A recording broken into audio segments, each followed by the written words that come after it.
tumeweza kuona namna ambavyo mama Dangote alivyoweza kumpondea Zuchu na kusema kwamba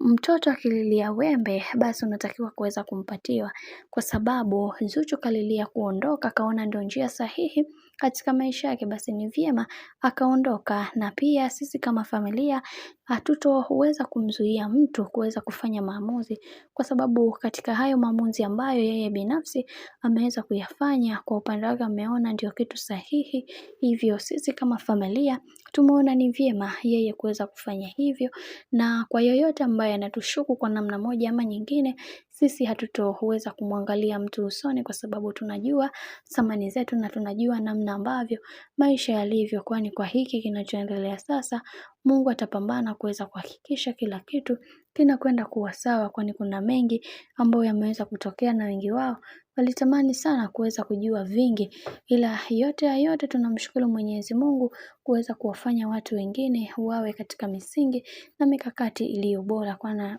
kuna mambo mengi watu wanatakiwa kuweza kujifunza zaidi katika hii dunia.